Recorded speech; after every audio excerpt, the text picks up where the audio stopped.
Preocupação exagerada, tensão e insônia, sensações que podem provocar um transtorno que o brasileiro conhece bem. O país tem o maior número de pessoas ansiosas do mundo.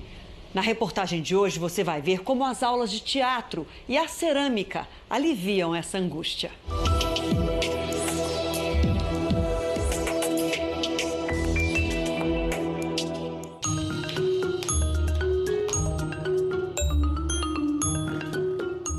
As mãos. Jailda descobriu que elas podem ajudar a mudar a cabeça. Mas essa história não começou aqui na sala de arte. Antes de conhecer a cerâmica, Jailda trabalhou como secretária numa indústria. Não tinha tempo para nada. Era casa, trabalho, trabalho, casa. A partir daí vieram as crises de ansiedade. Até que ela viu um vaso. Exatamente isso. Um vaso de cerâmica mudou a vida dela. Então, eu estava num jantar, eu vi o vaso e a anfitriã, a pessoa, procurei saber com ela, né? Olha, quero saber sobre esse vaso. A pessoa falou, olha, esse vaso foi feito por mim, é uma cerâmica de alta temperatura. Perguntei aonde você aprendeu, porque eu quero aprender, eu quero fazer. Depois de ver o vaso, Jailda decidiu trocar aquele trabalho estressante pela sala de arte. Aqui descobriu que artesanato também é terapia e assim curou a ansiedade. Jogou fora os remédios e vive hoje na maior tranquilidade. O vaso simples, que usava só para guardar os medicamentos, virou obra de arte e uma bela peça de decoração. Jailda aprendeu a se concentrar em um único objetivo. Descobriu como explorar uma parte do cérebro que nunca havia usado antes. Desenvolveu a habilidade com as mãos e a criatividade. Aprendeu a usar a arte como tratamento para a saúde mental.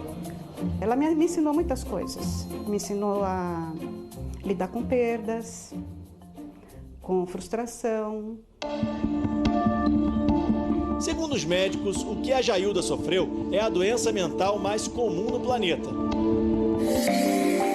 O transtorno de ansiedade afeta tanto mulheres quanto homens e é mais frequente depois dos 20 anos de idade.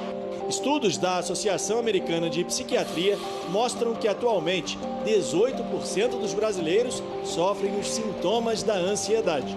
É o país com a maior taxa de ansiedade do mundo.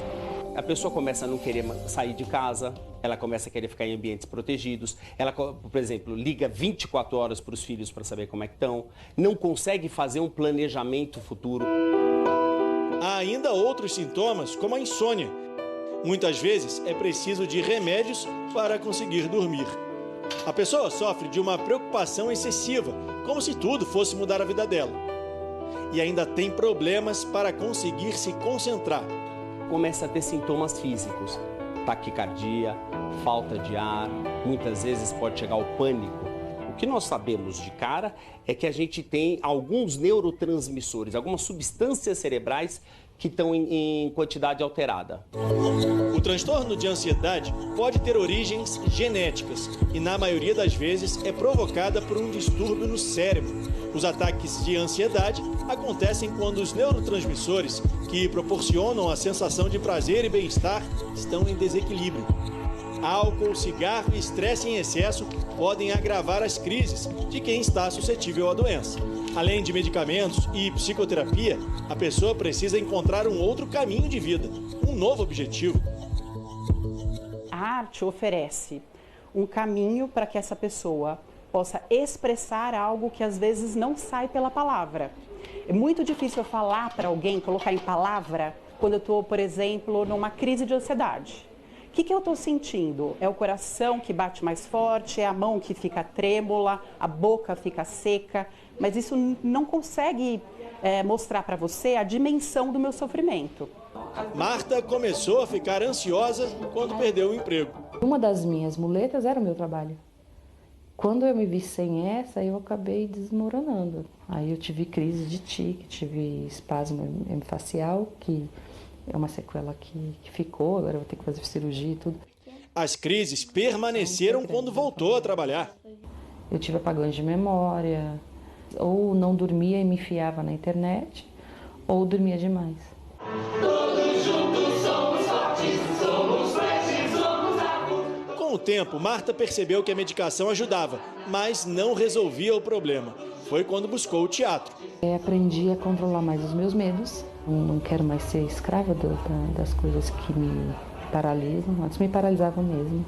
Eu tento canalizar nisso. Até para ter uma válvula de escape, como eu não fazia esporte, não fazia nada, o teatro tem canalizado isso para mim.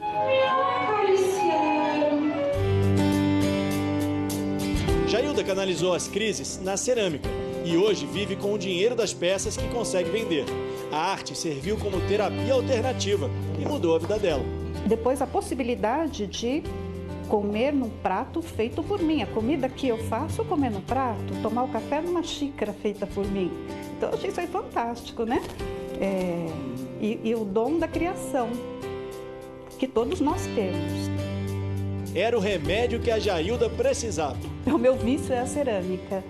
E não sou eu que modelo o barro, eu falo. É o barro que me modela. Foi assim que estabeleceu outra vez o equilíbrio mental.